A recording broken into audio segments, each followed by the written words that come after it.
I'm Mila, a 36-year-old woman living what I thought was a fairly ordinary life. I married my college sweetheart, Jack, a man who was once my rock. We didn't have kids, just the two of us and our dreams, living in a house that was finally ours, mortgage-free. This house was a symbol of our years together, bought on a mortgage that we aggressively paid down, especially after I used the inheritance from my dad to make the final payments. Our life was simple but content, or so I believed. Jack, tall and usually unflappable with his finance job, was my partner in everything. We had our share of arguments, like any couple, but I always felt we were a team. His parents, George and Martha, had become like my own. George, a burly, kind-hearted man with a booming laugh, and Martha, a gentle soul who had taken me under her wing from day one. Our relationship was one of mutual respect and affection.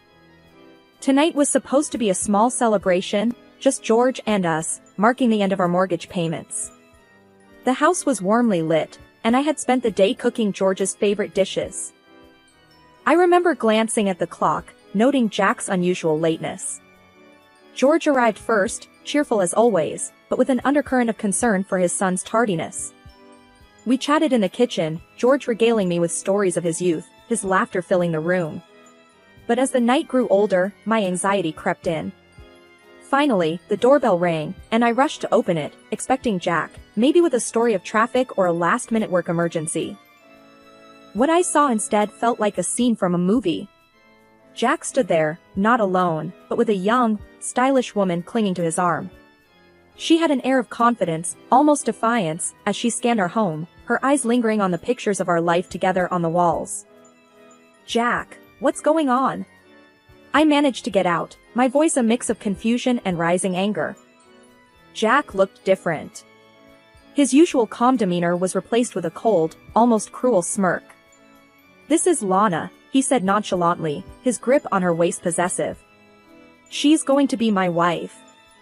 The words hit me like a freight train. Wife? Jack, are you joking? What about us? Our life together? George, who had come to see what the commotion was about, looked as shocked as I felt. "Jack, son, what are you saying? Mila is your wife." Lana finally spoke, her voice sharp and businesslike. "Looks like a nice place. We'll probably change a few things once it's ours." Jack's next words felt surreal. "Mila, I want a divorce. It's time you left." I was stunned, my mind racing. "Divorce? Jack, we built this life together, and you want to throw it away for her?" George's face was red with anger and disbelief. "Jack, think about what you're doing. This is madness." Jack shrugged, dismissive. "My mind's made up. Start packing, Mila. This house isn't yours anymore." I stood there, rooted to the spot, as George took my arm. "Mila, let's go. You don't need to take this." We left the house, my home, a place filled with memories now tainted by betrayal. I spent the night at George and Martha's, their kindness a small comfort in the storm of my suddenly shattered life. I woke up in George and Martha's guest room, feeling like I'd been hit by a truck. The events of last night replayed in my mind, each detail a fresh jab of pain. I could hear George and Martha in the kitchen, their voices a low murmur. Dragging myself out of bed, I stumbled into the kitchen, where George was making coffee and Martha was setting the table. They both looked up as I entered, their faces a mix of concern and anger. "Morning, Mila," George said gruffly, handing me a cup of coffee. "Slept any?" "Not really," I replied, my voice hoarse. "Feels like a nightmare." Martha came over and gave me a hug. "That boy has lost his mind, Mila. You don't deserve this." I sipped the coffee, feeling its warmth but not much else. "I don't know what to do, Martha. My whole life just turned upside down." George slammed his cup on the table, his usual jovial demeanor gone. "We'll not let him get away with this, Mila. He can't just throw you out like yesterday's garbage." Martha nodded, her eyes fierce. You've put too much into that house, into that marriage. It's not right.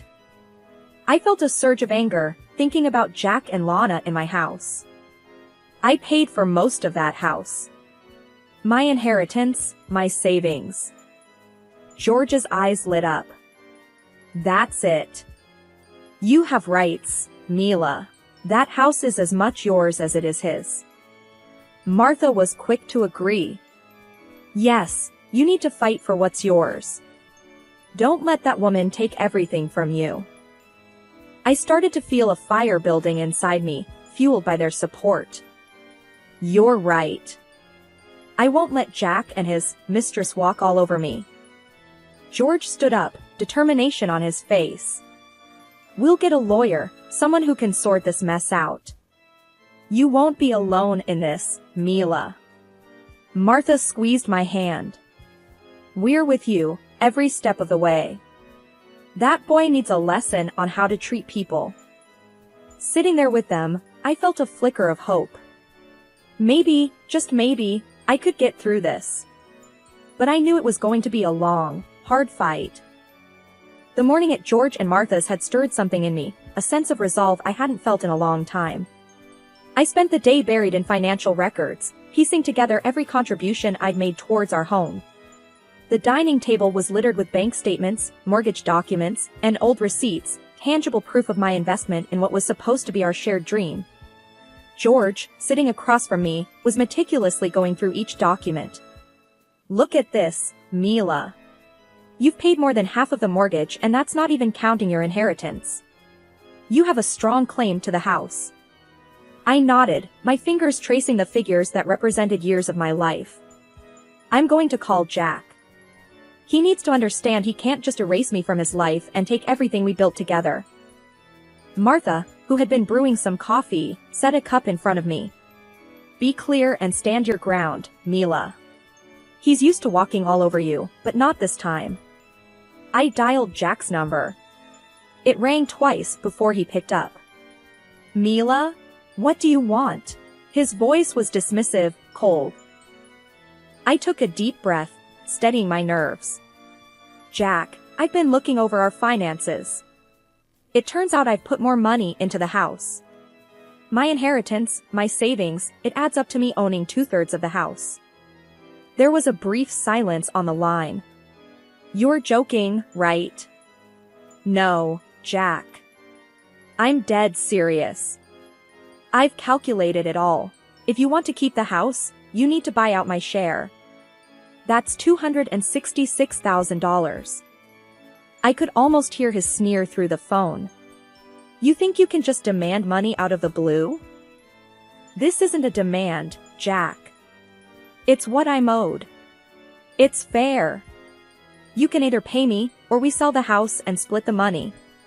Your choice. Jack's voice was laced with annoyance. Fine, you'll get your money. But after this, we're done. I hung up, my heart racing. He agreed to pay, I said, half in shock. George was beaming with pride. You did good, Mila. Standing up to him like that. Martha came over and hugged me. I'm proud of you, Mila. You're taking control of your life again. That afternoon, as I sorted through more paperwork, George and Martha shared stories of their own struggles and triumphs, reminding me that resilience was a family trait. We discussed lawyers, next steps, and strategies, turning their kitchen into a war room of sorts.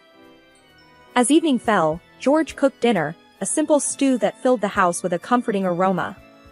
We ate together, talking about everything but the situation at hand, giving me a much-needed break from the stress.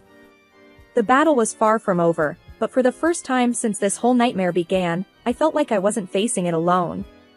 With George and Martha's support, I had a fighting chance. And as I drifted off to sleep, I clung to that thought like a lifeline. The morning of the divorce proceedings, I walked into the lawyer's office with a steely resolve.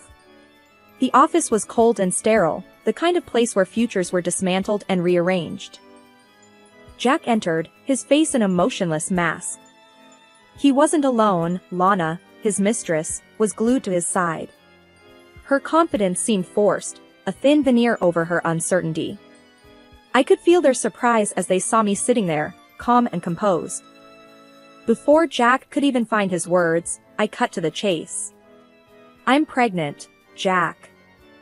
Jack's eyes widened, his composure slipping. "What? Pregnant?"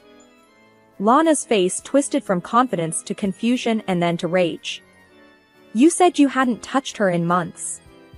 You lying jerk." I ignored her outburst and continued, "I'm asking for alimony, Jack. $800 a month, for the next 21 years. For our child." The lawyer, Mr. Harris, a middle-aged man with a stern face, nodded in approval. "Given the circumstances, Mrs. Smith's request is perfectly reasonable." Jack looked like he had been punched. "This is insane. You can't just spring this on me and expect me to pay up." I met his gaze squarely. "I can and I am. You made your bed, now lie in it. You owe this to our child, if not to me." Lana was fuming, her voice shrill with anger. "Jack, you can't do this. She's clearly trying to trap you." Jack, flustered and overwhelmed, ran a hand through his hair. I need time to think." Mr. Harris interjected, "Mr. Smith, the law is clear. You have a financial responsibility to your child." Jack slumped into the chair, defeated. "Fine," he muttered. "I'll pay the alimony." As they left, Lana was hissing into Jack's ear, her facade of poise completely shattered. I remained seated, feeling a mixture of triumph and sadness. This wasn't just about the money, it was about standing up for myself and my future child. In the following weeks, I worked with Mr. Harris to iron out the details. He was impressed with my resolve, often remarking on my newfound toughness. "You're not the same woman who walked into my office a month ago," he said during one of our meetings. I smiled, feeling a sense of empowerment. "I guess I'm not. I have someone else to think about now." As I left his office after signing the final papers, I felt a sense of closure. The battle was tough, but I had come out stronger. I was ready to face whatever came next, not just for me, but for my child as well. The future was uncertain, but for the first time in a long time, I felt like I had a say in it. After the tumultuous divorce proceedings, I found an unexpected source of strength in Jack's parents, George and Martha. We sat in their cozy living room, a stark contrast to the cold lawyer's office, plotting our next move. George, always a man of action, was pacing the room. "We need to show that scoundrel he can't just trample over our family," he said, his voice tinged with anger. Martha, ever the strategist, added, "We've got to be smart about this. We can't just barge in there and make a scene." I nodded, feeling a mix of gratitude and determination. "I agree. But what can we do? He's made his bed with Lana."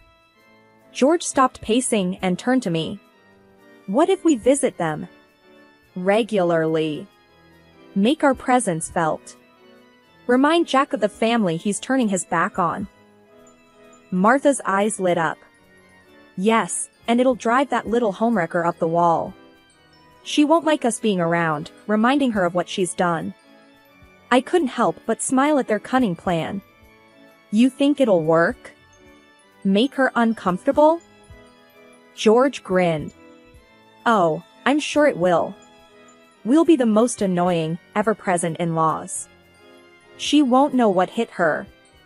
Martha clapped her hands together. "We'll start tomorrow. A nice, long, unannounced visit." The next day, we executed our plan. George rang the doorbell of what used to be my home, a big smile plastered on his face as Jack opened the door. "Son. We thought we'd drop by. Spend some quality time together," George boomed, stepping inside without waiting for an invitation. Lana appeared behind Jack, her smile forced. "Oh, what a surprise. And what is she doing here?" Martha breezed past her, adding, "She's with us. We just couldn't stay away." It's been too long. We spent hours there, talking loudly, laughing, and reminiscing about old times, pointedly ignoring Lana's growing discomfort. Every time she tried to interject or change the subject, George or Martha skillfully steered the conversation back. As we left, Lana's frustration was evident. She was fuming, barely managing a fake smile. In the car, Martha chuckled. Did you see her face? She was about to explode. George was laughing too. We're just getting started. That girl has no idea what she's in for. I sat in the back seat, a sense of satisfaction washing over me. It was a small, petty victory, but after everything that had happened, it felt good to take some control back, to push back against the injustice of it all. With George and Martha by my side, I felt stronger, ready to face whatever came next. A few weeks after our in-law intervention strategy began, I received unexpected news from Martha during one of our coffee chats. Mila, you won't believe it. Jack's put the house up for sale, she said, her voice a mix of shock and satisfaction. I almost choked on my coffee. What? Why would he do that? Martha shrugged. Seems like Lana can't stand us being around. She's pushing him to move. I pondered the situation, an idea slowly forming in my mind. Martha, what if I bought the house back? George, who had been quietly reading the newspaper, looked up. Buy it back? You think that's a good idea? I nodded. Yes, but at a lower price. Jack's desperate, and I have the money from the settlement. It's perfect. Martha smiled slyly. That would be quite the turn of events. Imagine Lana's face if she knew. I contacted a realtor friend, explaining the situation and my plan. She agreed to help, ensuring my identity remained hidden during the negotiations. A week later, I sat with my realtor friend, discussing our strategy. Jack's asking for a high price, but we know he's desperate. Let's lowball him. My realtor nodded. I'll start the negotiations. He won't know it's you until the deal is sealed. The negotiations went back and forth for days. Finally, Jack caved, accepting a much lower offer than his initial asking price. My realtor friend called me with the news. We got it, Mila. He accepted the offer, she said, barely containing her excitement. I couldn't help but laugh. I can't believe it. I'm buying my house back. The day we closed the deal, I met my realtor at the office. You're now the proud owner of your old house, she said, handing me the keys. The day I reclaimed my house was a day of triumph. I stood outside the familiar front door, the weight of the keys in my hand symbolizing so much more than mere ownership. My heart pounded with a mix of excitement and apprehension as I prepared to face Jack and Lana one last time in what was once our shared home. Unlocking the door, I stepped inside. The sight of Jack and Lana, surrounded by boxes in the midst of packing, brought a sense of surreal finality. They both looked up, shock and disbelief etched on their faces. What the hell, Mila? How did you get in here? Jack's voice was a mixture of anger and confusion. I couldn't help but smirk. Oh, didn't you hear? I'm the new owner. Surprise! Lana's face turned a shade of red, her eyes wide in shock. You? This has to be some kind of sick joke. Crossing my arms, I leaned against the door frame. No joke, Lana. I bought the house. It's mine now, and you two are trespassing. Jack's face contorted with anger. This is low, even for you, Mila. You think you can just waltz back in here and take over? I straightened up, my voice firm and unwavering. Yes, Jack, that's exactly what I'm doing. You wanted me out, and now I'm back. My house, my rules. Time for you to leave. Lana, fuming, spat out, You can't do this. We have rights. I walked into the living room, standing my ground. The only right you have right now is to walk out of my house. I suggest you do it quickly." Jack, realizing the futility of arguing, began to gather his belongings. Lana followed suit, her movements jerky with frustration. As they left, Lana hissed at me, "You haven't won anything, Mila." Watching them leave, I felt a surge of empowerment. This house, which had witnessed the rise and fall of my marriage, was now a symbol of my resilience. It was a battleground where I had emerged victorious. After the door closed behind them, I walked through the empty rooms. Each space echoed with memories, both good and bad, but now it was time to make new ones. I envisioned the house filled with laughter and love once more, a sanctuary for me and my future child. Sitting down in the quiet living room, I allowed myself a moment to take it all in. I had come full circle, but this time, I was in control, a victor reclaiming her kingdom. The journey had been fraught with pain and betrayal, but it had led me to this moment of triumph. My house, my rules, my life. I was ready to start anew, stronger and more determined than ever. One afternoon, as I was arranging the nursery for my soon-to-arrive baby, there was a knock on the door. I opened it to find George and Martha, beaming with smiles. "Mila, dear, how are you holding up?" Martha asked as she stepped inside, her eyes taking in the changes I'd made. "I'm doing well, Martha." "Getting ready for the baby," I replied, leading them into the living room. George, carrying a bag of baby clothes, chuckled. "This little one is going to be spoiled rotten by us, you know that, right?" I laughed, the sound bright and genuine. I wouldn't have it any other way. As we sat, chatting and laughing, another knock came at the door. This time, it was Jack. He looked different, worn out, a little defeated. "Can we talk, Mila?" Jack's voice was low, lacking its usual confidence. I hesitated but nodded, stepping outside to talk to him privately.